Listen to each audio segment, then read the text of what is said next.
Primeira carta a Timóteo, capítulo 5.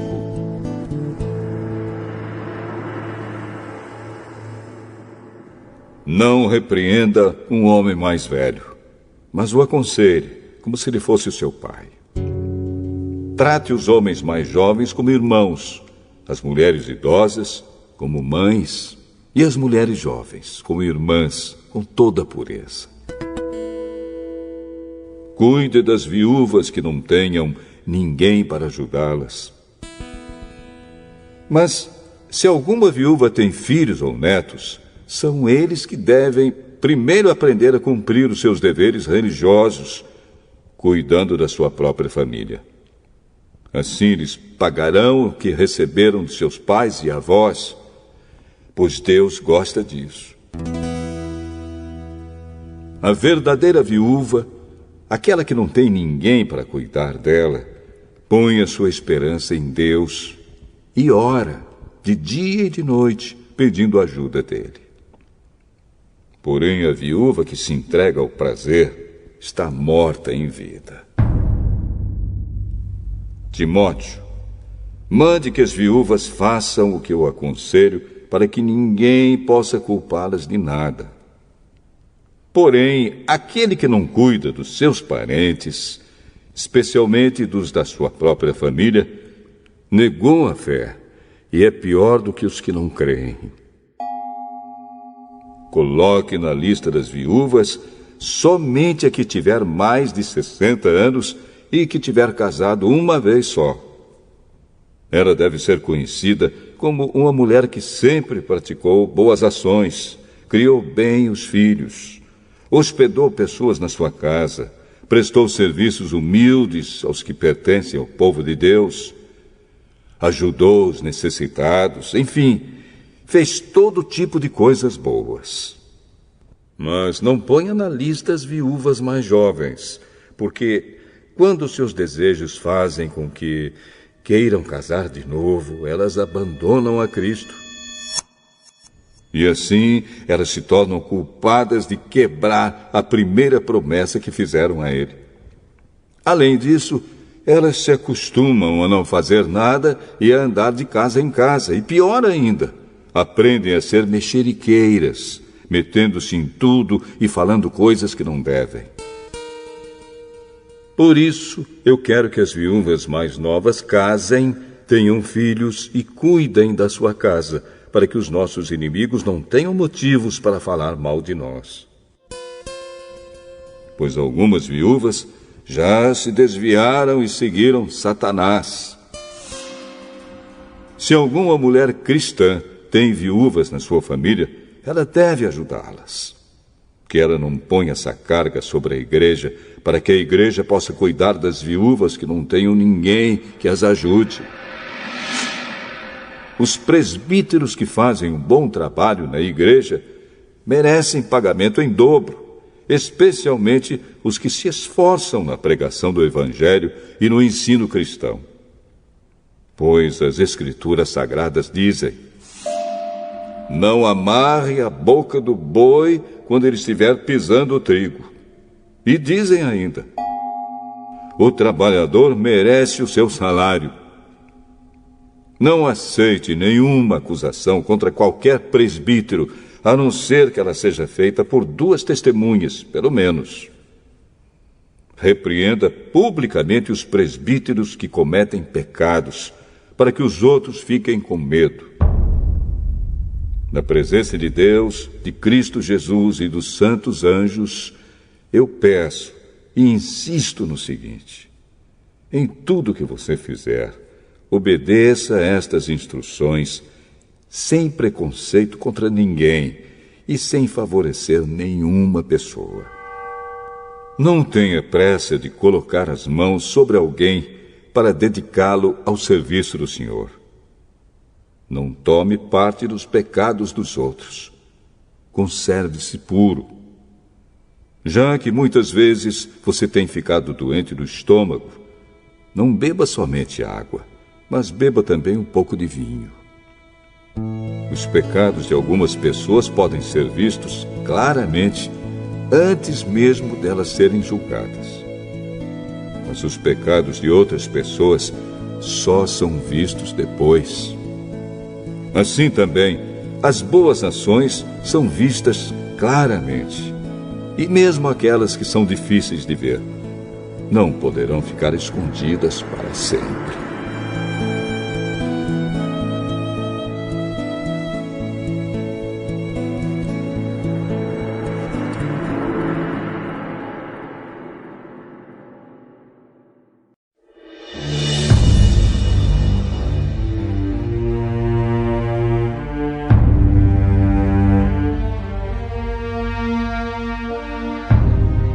Jeremias,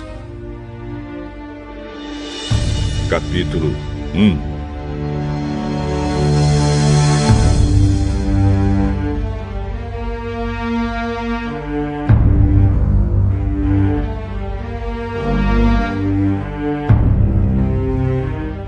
Este livro conta o que Jeremias disse e fez.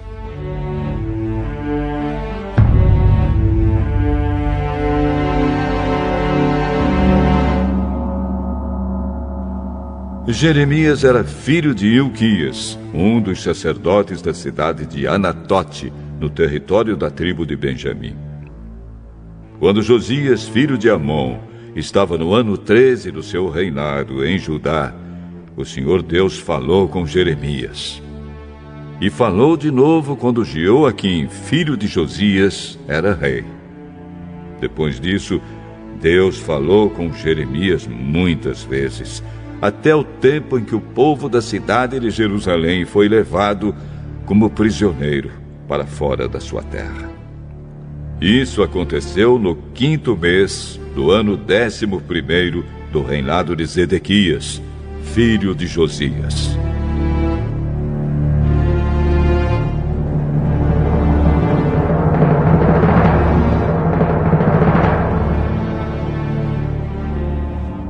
O Senhor Deus me disse: antes do seu nascimento, quando você ainda estava na barriga da sua mãe, eu o escolhi e separei para que você fosse um profeta para as nações.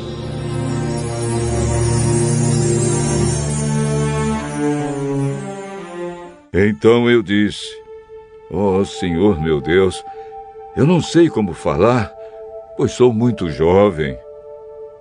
Mas o Senhor respondeu: não diga que é muito jovem, mas vá e fale com as pessoas a quem eu enviar, e diga tudo o que eu mandar. Não tenha medo de ninguém, pois eu estarei com você para protegê-lo. Sou eu, o Senhor, quem está falando.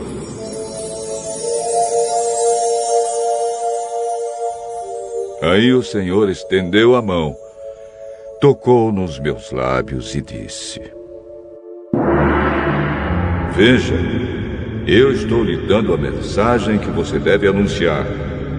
Hoje estou lhe dando poder sobre nações e reinos, poder para arrancar e derrubar, para destruir e arrasar, para construir e plantar.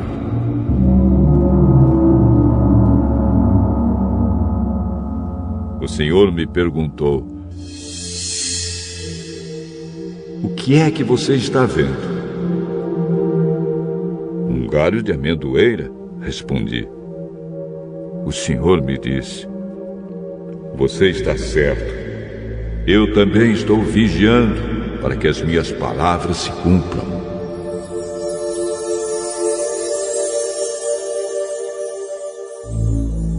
O Senhor falou comigo outra vez e perguntou: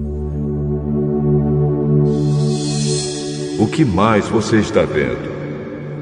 Eu respondi: estou vendo no norte uma panela fervendo e se derramando para o lado de cá. Então o Senhor disse: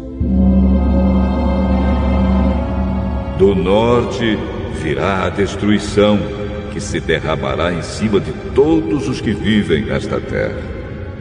eu vou chamar todas as nações do norte. Os reis dessas nações chegarão aqui e colocarão o seu trono na frente dos portões de Jerusalém, em volta das suas muralhas, e também em volta das outras cidades de Judá. Vou castigar os seus moradores por causa da sua maldade. Eles me abandonaram, estão queimando incenso a outros deuses e adorando os ídolos que fizeram com suas próprias mãos. Jeremias, prepare-se para ir. Vá dizer a eles tudo o que eu mandar. Não tenha medo deles agora, pois do contrário, eu farei com que você fique com mais medo ainda quando estiver no meio deles. Escute, Jeremias. Todas as pessoas desta terra, isto é, os reis de Judá, as autoridades, os sacerdotes e o povo, vão ficar contra você. Mas hoje eu estou lhe dando forças para poder enfrentar essa gente. Você será como uma cidade cercada de muralhas, como um poste de ferro, como um muro de bronze. Eles não o derrotarão, pois eu estarei ao seu lado para protegê-lo. Eu, o Senhor, falei.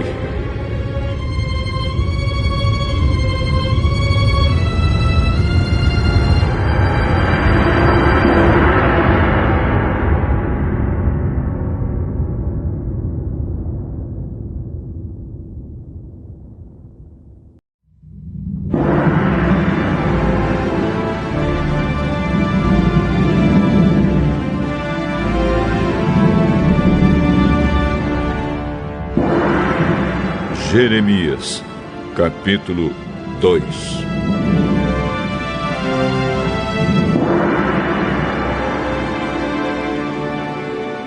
O Senhor Deus me mandou entregar a todos os moradores de Jerusalém a seguinte mensagem: Meu povo, eu lembro de quando você era jovem, como você era fiel e como me amava quando éramos recém-casados. Lembro como me seguiu pelo deserto, por uma terra onde não havia plantações. Povo de Israel, você era só meu. Era sagrado como o trigo que é colhido primeiro e oferecido a mim. Eu castiguei todos os que fizeram você sofrer e fiz cair o mal sobre eles. Eu, o Senhor, estou falando. Descendentes de Jacó e famílias do povo de Israel, escutem a mensagem de Deus, o Senhor. Ele diz: Que defeito seus antepassados acharam em mim para me abandonar? Adoraram ídolos inúteis, e eles mesmos se tornaram inúteis. Eles me desprezaram. No entanto, fui eu quem os tirou do Egito. Eu os levei pelo deserto, terra de montanhas e de precipícios, terra seca e perigosa, por onde ninguém viaja e onde ninguém mora. Eu os trouxe para uma terra boa, a fim de que se alimentassem das suas colheitas e do que ela tem de melhor. Mas eles vieram e mancharam a minha terra. Fizeram com que a terra que lhes dei virasse um lugar nojento. Os sacerdotes não perguntaram: onde está o Senhor? Os que lidam com a lei não quiseram saber de mim. Os governadores se revoltaram contra mim. Os profetas falaram em nome do Deus Baal e adoraram ídolos que não podem ajudar ninguém.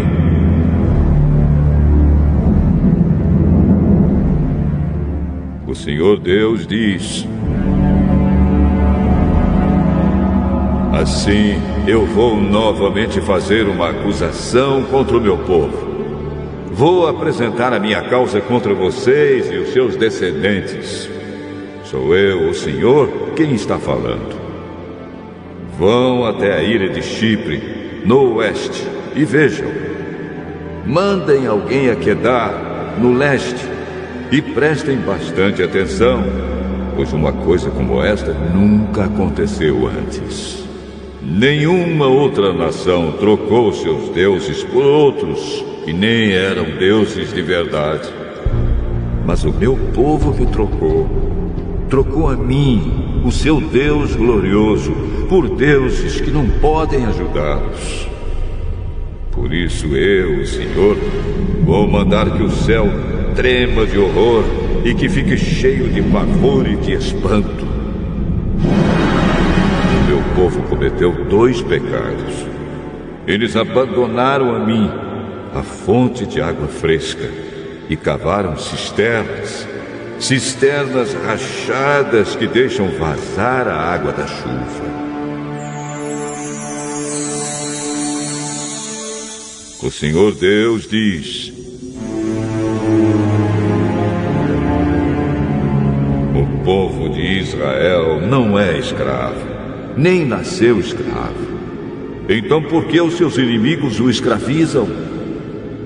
Como se fossem leões, eles têm dado urros contra Israel. Eles têm rugido com força. Fizeram com que a terra de Israel virasse um deserto. As suas cidades estão destruídas e ninguém mora nelas. Sim, os moradores de Mênfis e de Táfnis raparam a cabeça de Israel. Povo de Israel, foi por sua própria culpa que tudo isso aconteceu com você. Você abandonou a mim, o Senhor, seu Deus, quando eu o estava guiando pelo caminho. E agora, o que é que você vai ganhar, indo até o Egito para beber água do rio Nilo? O que você vai ganhar, indo até a Síria para beber a água do rio Eufrates? A sua própria maldade o castigará, e você será condenado porque me abandonou. Você vai aprender de uma vez como é ruim e amargo abandonar a mim, o Senhor, seu Deus, e deixar de me temer. Eu, o Senhor, o Deus Todo-Poderoso, estou falando. O Senhor Deus diz: povo de Israel, faz muito tempo que você rejeitou a minha autoridade. Você não quis me obedecer, nem me adorar. E em todos os montes altos e debaixo de todas as árvores que dão sombra, você praticava imoralidade na adoração aos deuses. Eu o plantei como uma parreira escolhida, uma muda da melhor qualidade. Mas veja o que você é agora. É uma parreira estragada, que não presta mais. Mesmo que você se lavasse com muito sabão, um sabão bem forte, eu ainda poderia ver a mancha da sua culpa. Sou eu, o Senhor, quem está falando. Como é que você pode dizer que não se manchou e que nunca adorou o Deus Baal? Veja como você pecou no vale. Veja só o que fez. Você é como uma camela nova no cio, correndo solta por aí.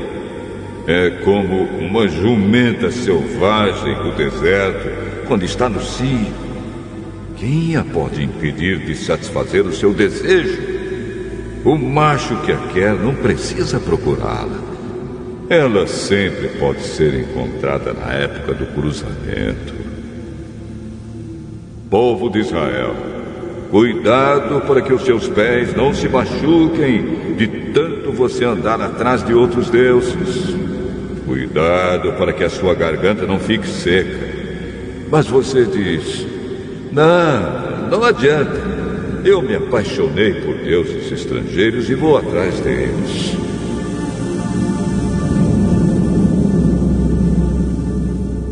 O Senhor Deus diz: